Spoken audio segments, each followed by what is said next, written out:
ಮಂಗಳೂರು ವಿಶ್ವವಿದ್ಯಾನಿಲಯ ತೃತೀಯ BA 5ನೇ ಸೆಮಿಸ್ಟರ್ನ ಭಾರತೀಯ ಸಮಾಜ ಕಲ್ಯಾಣ ಮತ್ತು ಅಭಿವೃದ್ಧಿ ಇದರ ಈ ಕಂಟೆಂಟ್ ಉಪನ್ಯಾಸ ಮಾಲಿಕೆಗೆ ನಾನು ಡಾಕ್ಟರ್ ಶ್ರೀಮಣಿ, ಸಹಾಯಕ ಪ್ರಾಧ್ಯಾಪಕರು, ವಿಜಯ ಕಾಲೇಜ್ ಮುಲ್ಕಿ, ಸಮಾಜಶಾಸ್ತ್ರ ವಿಭಾಗ, ತಮ್ಮನ್ನು ಪ್ರೀತಿಪೂರ್ವಕವಾಗಿ ಸ್ವಾಗತಿಸುತ್ತೇನೆ.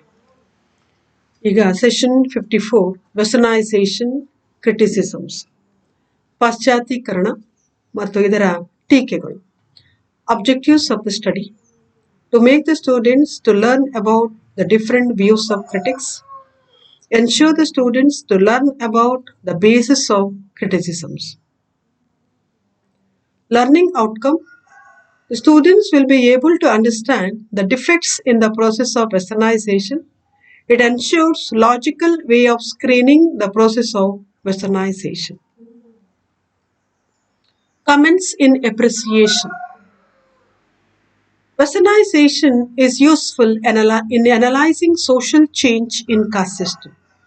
The concept introduced by Dr. Srinivas is useful in analyzing the social change that takes place within the caste system. ಪಾಶ್ಚಾತ್ಯೀಕರಣ, ಕೆಲವು ಪ್ರಶಂಸೆಗಳು. ಡಾಕ್ಟರ್ ಶ್ರೀನಿವಾಸ್ ಅವರ ಪಾಶ್ಚಾತ್ಯೀಕರಣ ಅನ್ನುವ ಪರಿಕಲ್ಪನೆ ಜಾತಿ ವ್ಯವಸ್ಥೆಯಲ್ಲಿ ಆದಂತಹ ಬದಲಾವಣೆಯನ್ನು ವಿಶ್ಲೇಷಣೆ ಮಾಡಲಿಕ್ಕೆ ಬಹಳ ಉಪಯುಕ್ತವಾದಂತಹ ಒಂದು ಪರಿಕಲ್ಪನೆಯಾಗಿದೆ. It's a simple term. It denotes the impact of British rule on Indian way of life. ಬಹಳ ಸರಳವಾದಂತಹ ಒಂದು ಪ್ರಕ್ರಿಯೆ. ಭಾರತೀಯ ಸಮಾಜದ ಮೇಲೆ ಪಾಶ್ಚಾತ್ಯರ ಪ್ರಭಾವವನ್ನು ತಿಳಿದುಕೊಳ್ಳಲಿಕ್ಕೆ, ವಿಶ್ಲೇಷಣೆ ಮಾಡಲಿಕ್ಕೆ ನಮಗೆ ಬಹಳ ಸಹಾಯಕ ಆಗಿದೆ. According to Bernard Cohen and Milton Singer, they justified Dr. Srinivas and pointed out that while upper caste was westernizing its style of life and religious beliefs, lower caste was Sanskritizing and assuming more traditional forms of ritual, practice and belief. Bernard Shah ಮತ್ತು Milton singer ಅವರು doctor Srinivas ಅವರನ್ನು ಪ್ರಶಂಸಿಸ್ತಾ ಅವರ ಪರಿಕಲ್ಪನೆಯನ್ನು ಪ್ರಶಂಸನೆ ಮಾಡಿ ಹೇಳ್ತಾರೆ, ಕೆಳಜಾತಿಗೆ ಸೇರಿದ ಜನರು ಮೇಲ್ಜಾತಿಗೆ ಸೇರಿದ ಜನರು ಪಾಶ್ಚಿಮಾತ್ಯರ ಆಚಾರ ವಿಚಾರ ನಂಬಿಕೆಗಳನ್ನು ಅನುಕರಣೆ ಮಾಡಿದ ಹಾಗೆ ಕೆಳಜಾತಿಗೆ ಸೇರಿದ ಜನರು ತಮ್ಮದೇ ಆದಂತಹ ನಂಬಿಕೆ ಆಚಾರ ವಿಚಾರಗಳನ್ನು ಫಾಲೋ ಮಾಡ್ತಾ ಇದ್ದಾರೆ, ಅನುಕರಣೆ ಮಾಡ್ತಾ ಇದ್ದಾರೆ ಅಂತ ಹೇಳ್ತಾರೆ. ಇನ್ನು Kuppuswamy, according to B Kuppuswamy, he explained the behavioral aspects like eating, drinking, dressing, dancing. Indians adopted the Britishers in their food habits, dress habits, and Western culture, dancing, music, etc. And in knowledge aspects like they adopted English literature, science, etc. And in values they adopted the humanitarianism, egalitarianism, secularism. And it represents the middle class phenomenon useful in understanding major social changes of the 19th century. Kuppaswamy ಅವರು ಹೇಳ್ತಾರೆ, ಪಾಶ್ಚಾತ್ಯೀಕರಣ ಅನ್ನುವ ಪರಿಕಲ್ಪನೆ, doctor Srinivas ಅವರು ಪರಿಚಯಿಸಿದ ಪರಿಕಲ್ಪನೆ ಭಾರತೀಯ ಸಮಾಜದಲ್ಲಿ 19ನೇ ಶತಮಾನದಲ್ಲಿ ಭಾರತೀಯ ಸಮಾಜದಲ್ಲಿ ಆದಂತಹ ಬದಲಾವಣೆಗಳನ್ನು ವಿಶ್ಲೇಷಿಸಲಿಕ್ಕೆ ಬಹಳ ಅನುಕೂಲಕರವಾಗಿದೆ. ಭಾರತೀಯರು ಪಾಶ್ಚಿಮಾತ್ಯರ ವರ್ತನೆ, ಸಂಸ್ಕೃತಿ, ಆಚಾರ ವಿಚಾರ, ನಂಬಿಕೆಗಳು, ಊಟೋಪಚಾರ, ಬರವಣಿಗೆಗಳು, ವಿಜ್ಞಾನ, ತಂತ್ರಜ್ಞಾನ, ಮೌಲ್ಯಗಳು, ಮಾನವತಾವಾದ, ಸಮಾನತಾವಾದ ಮತ್ತು ಎಲ್ಲಾ ಧರ್ಮಗಳು ಒಂದೇ ಅನ್ನುವಂತಹ ಎಲ್ಲಾ ಭಾವನೆಗಳನ್ನು ಅನುಕರಣೆ ಮಾಡಿದ್ರು. ಹಾಗಾಗಿ ಭಾರತೀಯ ಸಮಾಜದಲ್ಲಿ ಆದಂತಹ ಬದಲಾವಣೆಗಳನ್ನು ಗುರುತಿಸಲಿಕ್ಕೆ ಡಾಕ್ಟರ್ ಶ್ರೀನಿವಾಸ್ ಅವರ ಪರಿಕಲ್ಪನೆ ಬಹಳ ಪ್ರಶಂಸನೀಯವಾಗಿದೆ ಎಂದು ಅವರು ತಿಳಿಸ್ತಾರೆ. ಇನ್ನು ಕಮೆಂಟ್ಸ್ ಆನ್ ಇಟ್ಸ್ ಲಿಮಿಟೇಷನ್ಸ್. ಇನ್ನು ಕೆಲವು ಸಮಾಜಶಾಸ್ತ್ರಜ್ಞರು ಕೆಲವು ಟೀಕೆಗಳನ್ನು ತಿಳಿಸಿದ್ದಾರೆ. ಡಾಕ್ಟರ್ ಶ್ರೀನಿವಾಸ್ ಅವರ ಪಾಶ್ಚಾತ್ಯೀಕರಣ ಅನ್ನುವಂತಹ ಪರಿಕಲ್ಪನೆಗಳನ್ನು ಟೀಕಿಸಿದ್ದಾರೆ. ಯಾವುದು ಆ ಟೀಕೆಗಳು? According to the critics, Westernization analyzes only a cultural change and not a structural change.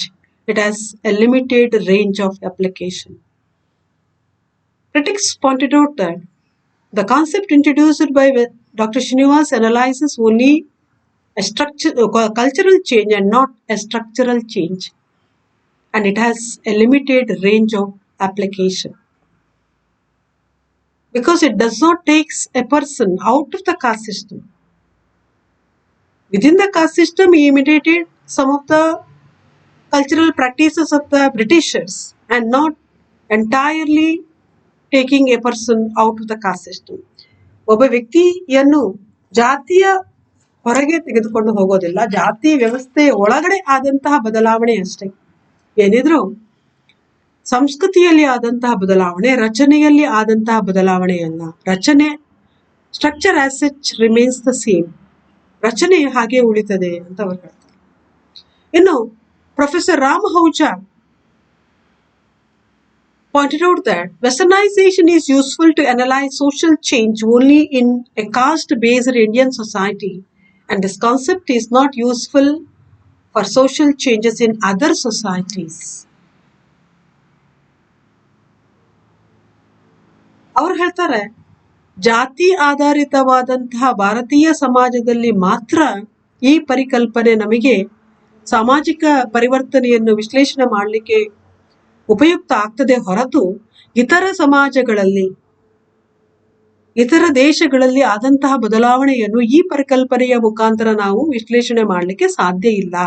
ಹಾಗಾಗಿ it has A limited use ಅಂತ ಹೇಳ್ತಾರೆ. ಇದಕ್ಕೆ ಇದರದೇ ಆದಂತಹ ಇತಿಮಿತಿಗಳು ಇದೆ ಅಂತ ಹೇಳ್ತಾರೆ.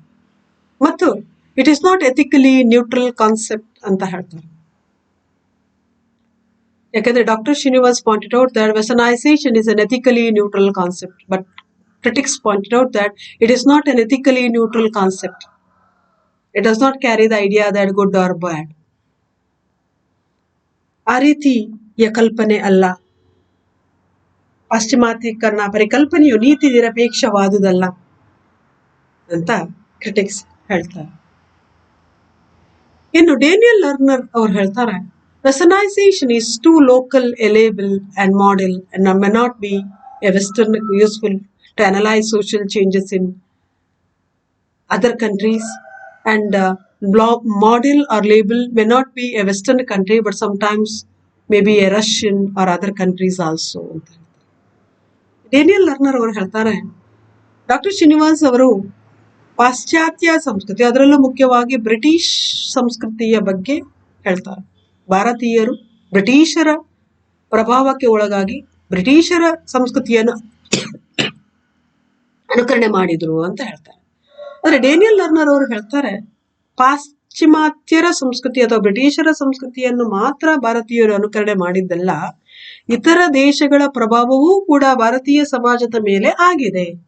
ಅದು ರಷ್ಯಾ ಇರ್ಬೋದು, ಅಮೆರಿಕ ಇರ್ಬೋದು, ಇತರ ದೇಶಗಳು ಕೂಡ ನಮ್ಮ ಸಂಸ್ಕೃತಿಯ ಮೇಲೆ ಪ್ರಭಾವವನ್ನು ಬೀರಿದೆ. ಹಾಗಾಗಿ ಭಾರತೀಯರು ಬ್ರಿಟಿಷರನ್ನು, ಪಾಶ್ಚಿಮಾತ್ಯರನ್ನು ಮಾತ್ರ ಅನುಕರಣೆ ಮಾಡಿದ್ರು ಅಂತ ಹೇಳಲಿಕ್ಕೆ ಆಗೋದಿಲ್ಲ. ಇತರ ದೇಶಗಳ ಪ್ರಭಾವವೂ ಕೂಡ ಇತರ ದೇಶಗಳನ್ನು ಕೂಡ ಅನುಕರಣೆ ಮಾಡಿದ್ದಾರೆ ಎಂದು ಡೇನಿಯಲ್ ಲರ್ನರ್ ಅವರು ಡಾಕ್ಟರ್ ಶ್ರೀನಿವಾಸ್ ಅವರನ್ನು ಟೀಕಿಸ್ತಾರೆ. According to Yogendra Singh, the impact of Russian and American model has been considerable. Yogendra Singh pointed out that Indians have been influenced by there are countries like Russia and America and not always the British. Yogendra Singh ಅವರು ಹೇಳ್ತಾರೆ, ಭಾರತೀಯರು Russia ಮತ್ತು ಅಮೆರಿಕದ ಪ್ರಭಾವಕ್ಕೆ ಒಳಗಾಗಿದ್ದಾರೆ. ಇತ್ತೀಚೆಗೆ ಎಲ್ಲಾ ದೇಶಗಳು ಕೂಡ ಅಮೆರಿಕ ದೇಶದ ಪ್ರಭಾವಕ್ಕೆ ಒಳಗಾಗ್ತಾ ಇರುವಾಗ ಅವರ ಸಂಸ್ಕೃತಿಯನ್ನು ಕೂಡ ನಾವು ಅನುಕರಣೆ ಮಾಡಿದ್ದೇವೆ, ಬ್ರಿಟಿಷರ ಸಂಸ್ಕೃತಿಯನ್ನು ಮಾತ್ರ ಅಲ್ಲ ಅಂತ ಟೀಕಿಸ್ತಾರೆ. ಇನ್ನು Daniel learner we prefer the term modernization than westernization. Daniel Lerner pointed out that it is better to call this process as modernization than westernization. Daniel Lerner ಅವರು ಹೇಳ್ತಾರೆ, ಈ ಪ್ರಕ್ರಿಯೆಯನ್ನು ನಾವು ಆಧುನೀಕರಣ ಅಂತ ಕರೆಯುವುದು ಒಳಿತು. ಪಾಶ್ಚಾತ್ಯೀಕರಣ ಎಂದು ಕರೆಯುವ ಬದಲು ಇದನ್ನು ಈ ರೀತಿಯ ಬದಲಾವಣೆಯನ್ನು ನಾವು ಆಧುನೀಕರಣ ಎಂದು ಕರೆದರೆ ಅದು ಬಹಳ ಉಪಯುಕ್ತ ಸೂಕ್ತವಾಗಿರುತ್ತದೆ ಅಂತ ಹೇಳ್ತಾರೆ. It may fail to explain change taking place in post-independent India. In post-independent India, we can notice a lot of changes in Indian society, culture, but this process of westernization may fail to explain the changes taking place in post-independent India. ಬ್ರಿಟಿಷರ ಆಳ್ವಿಕೆಯ ನಂತರ ನಮ್ಮ ಸಮಾಜದಲ್ಲಿ ಬೇಕಾದಷ್ಟು ಬದಲಾವಣೆಗಳು ಆಗಿದೆ. ಸ್ವಾತಂತ್ರ್ಯ ಸಿಕ್ಕಿದ ನಂತರ ನಮ್ಮ ಸಮಾಜದಲ್ಲಿ ಸಂಸ್ಕೃತಿಯಲ್ಲಿ ಸಾಕಷ್ಟು ಬದಲಾವಣೆಗಳಾಗಿದೆ. ಸಂಸ್ಕೃತಿಯ ಬದಲಾವಣೆಗಳಾಗಿದೆ. ಸೊ ಪಾಶ್ಚಿಮಾತ್ಯೀಕರಣ ಅನ್ನುವಂಥ ಪರಿಕಲ್ಪನೆ ಎಲ್ಲ ಬದಲಾವಣೆಗಳನ್ನು ನಮಗೆ ವಿವರಿಸುವಲ್ಲಿ ವಿಫಲವಾಗಿದೆ ಅಂತ ಟೀಕಾಕಾರರು ತಿಳಿಸ್ತಾರೆ. The concept has contextual limitations. Professor Chanana considered it as a simple process. Concept has its own contradictions. Facts of Western life such as racial prejudice, color segregation, exploitative nature contradict humanitarian ideas. ಇನ್ನು ಇತರ ಟೀಕಾಕಾರರು ಏನ್ ಹೇಳ್ತಾರೆ ಹೇಳಿದ್ರೆ, ಈ ಪರಿಕಲ್ಪನೆಗೆ ಅದರದೇ ಆದಂತಹ ಇತಿಮಿತಿಗಳು ಇದೆ. ಯಾಕೆ ಹೇಳಿದ್ರೆ, ಚಲನ ಅವರ ಪ್ರಕಾರ ಪಾಶ್ಚಾತ್ಯೀಕರಣ ಅನ್ನೋದು ಬಹಳ ಸರಳವಾದಂತಹ ಪ್ರಕ್ರಿಯೆ ಅಲ್ಲ. ಶ್ರೀನಿವಾಸ್ ಹೇಳ್ತಾರೆ ಇದು ಸರಳವಾದ ಪ್ರಕ್ರಿಯೆ, ಭಾರತೀಯರು ಪಾಶ್ಚಾತ್ಯರನ್ನು ಅನುಕರಣೆ ಮಾಡೋದು, ಹಾಗಾಗಿ ಇದು ಬಹಳ ಸರಳವಾದ ಪ್ರಕ್ರಿಯೆ ಎಂದು ಹೇಳ್ತಾರೆ. ಅದೇ ಚಲನ ಹೇಳ್ತಾರೆ ಇದು ಸಂಕೀರ್ಣವಾದಂತಹ ಪ್ರಕ್ರಿಯೆ, ಬಹಳ ಸರಳವಾದಂತಹ ಪ್ರಕ್ರಿಯೆ ಅಂತ ನಮ್ಗೆ ಹೇಳಿಕ್ ಬರೋದಿಲ್ಲ. ಯಾಕೆಂದ್ರೆ ಬೇರೆ ಬೇರೆ ಆಯಾಮಗಳಲ್ಲಿ ಅನುಕರಣೆ ನಡೆದಾಗ ಇದು ಬಹಳ ಸರಳ ಅಂತ ಹೇಳಲಿಕ್ಕೆ ಆಗೋದಿಲ್ಲ. ಮತ್ತು ಅದಕ್ಕೆ ಅದರದೇ ಆದಂತಹ ಒಂದು ಇತಿಮಿತಿಗಳು ಇದೆ. ಕೆಲವೊಮ್ಮೆ ನಾವು ಪಾಶ್ಚಾತ್ಯರನ್ನು ಅನುಕರಣೆ ಮಾಡುವಾಗ ಅವರಲ್ಲಿರುವಂತಹ ಕೆಲವೊಂದು ಕೆಟ್ಟ ಪದ್ಧತಿಗಳು, ಸಂಪ್ರದಾಯಗಳನ್ನು ಕೂಡ ಅನುಕರಣೆ ಮಾಡಬಹುದು. ಅವರಲ್ಲಿರುವಂತಹ ಜನಾಂಗೀಯ ಕಲಹ, racial prejudice, colour segregation, black white, ಬಿಳಿಯರು ಕರಿಯರು ಅವರ ನಡುವೆ ನಡೆಯುವಂತಹ ದ್ವೇಷ, ದಂಗೆ, ದೌರ್ಜನ್ಯ, ಇದೆಲ್ಲದೂ ಕೂಡ ನಮ್ಮ ಮಾನವತಾವಾದದ ಆದರ್ಶಕ್ಕೆ, ಮೌಲ್ಯಕ್ಕೆ ತದ್ವಿರುದ್ಧವಾಗಿದೆ. ಹಾಗಾಗಿ ಇದು ಬಹಳ ಸರಳವಾದಂತಹ ಪ್ರಕ್ರಿಯೆ ಅಂತ ನಮ್ಗೆ ಹೇಳಲಿಕ್ಕೆ ಬರೋದಿಲ್ಲ ಅಂತ ಚನನ ಅವರು ಹೇಳ್ತಾರೆ. ಸೊ ಹೀಗೆ ಪಾಶ್ಚಾತ್ಯೀಕರಣ ಅನ್ನುವ ಪ್ರಕ್ರಿಯೆಯನ್ನು ಅನೇಕ ಟೀಕಾಕಾರರು ಟೀಕಿಸ್ತಾರೆ. ಕೆಲವರು ಅದರ ಈ ಪರಿಕಲ್ಪನೆಯ ಬಗ್ಗೆ ಪ್ರಶಂಸನೆಯನ್ನು ಮಾಡಿದರೆ, ಇನ್ನು ಕೆಲವರು ಟೀಕೆಗಳನ್ನು ವ್ಯಕ್ತಪಡಿಸಿದ್ದಾರೆ. ಸೊ ಹೀಗೆ ಟೀಕೆಗಳು ಏನೇ ಇದ್ದರೂ ಕೂಡ, ಯಾಕೆಂದ್ರೆ ಪ್ರತಿಯೊಂದು ಪರಿಕಲ್ಪನೆಗೂ ಅದರದೇ ಆದಂತಹ ಪಾಸಿಟಿವ್ ಆ್ಯಂಡ್ ನೆಗೆಟಿವ್ ಎಫೆಕ್ಟ್ಸ್ ಅಥವಾ ಮೆರಿಟ್ಸ್ ಡಿಮೆರಿಟ್ಸ್ ಇದ್ದೇ ಇರ್ತದೆ. ಪ್ರಶಂಸೆ ಟೀಕೆಗಳು ಇದ್ದೇ ಇರ್ತದೆ. ಅದೇನಿದ್ದರೂ ಪಾಶ್ಚಾತ್ಯೀಕರಣ ಮತ್ತು ಸಂಸ್ಕೃತೀಕರಣ ಅನ್ನುವ ಎರಡು ಪರಿಕಲ್ಪನೆಗಳು, ಡಾಕ್ಟರ್ ಶ್ರೀನಿವಾಸ್ ಅವರು ಪರಿಚಯಿಸಿದ ಪರಿಕಲ್ಪನೆಗಳು ಭಾರತೀಯ ಸಮಾಜಶಾಸ್ತ್ರದಕ್ಕೆ ಮಹತ್ತರವಾದಂತಹ ಒಂದು ಕೊಡುಗೆ. ಭಾರತೀಯ ಸಮಾಜ ಸಂಸ್ಕೃತಿಯಲ್ಲಿ ಆದಂತಹ ಬದಲಾವಣೆಯನ್ನು ವಿಶ್ಲೇಷಣೆ ಮಾಡುವುದರಲ್ಲಿ ಇವತ್ತಿಗೂ ಈ ಎರಡು ಪರಿಕಲ್ಪನೆಗಳು ಮಹತ್ತರವಾದಂತಹ ಸ್ಥಾನಮಾನವನ್ನು ಪಡೆದುಕೊಂಡಿದೆ. ಅತ್ಯಮೂಲ್ಯವಾದಂತಹ ಈ ಎರಡು ಪರಿಕಲ್ಪನೆಗಳನ್ನು ಶ್ರೀನಿವಾಸ್ ಅವರು ಭಾರತೀಯ ಸಮಾಜಶಾಸ್ತ್ರಕ್ಕೆ ಕೊಡುಗೆಯಾಗಿ ಕೊಟ್ಟಿದ್ದಾರೆ ಎಂದು ಹೇಳಿದರೆ ತಪ್ಪಾಗಲಿಕ್ಕಿಲ್ಲ. ಇವತ್ತಿಗೂ ಶ್ರೀನಿವಾಸರನ್ನು ನಾವು ಈ ಎರಡು ಪರಿಕಲ್ಪನೆಗಳ ಮುಖಾಂತರ ಸ್ಮರಿಸುತ್ತೇವೆ ಮತ್ತು ಸಮಾಜದಲ್ಲಿ ಆಗ್ತಾ ಇರುವಂತಹ ಬದಲಾವಣೆಗಳನ್ನು ವಿಶ್ಲೇಷಣೆ ಮಾಡಲಿಕ್ಕೆ ಈ ಎರಡು ಪರಿಕಲ್ಪನೆಗಳು ಕೂಡ ನಮಗೆ ತುಂಬಾ ಸಹಕಾರಿಯಾಗಿದೆ.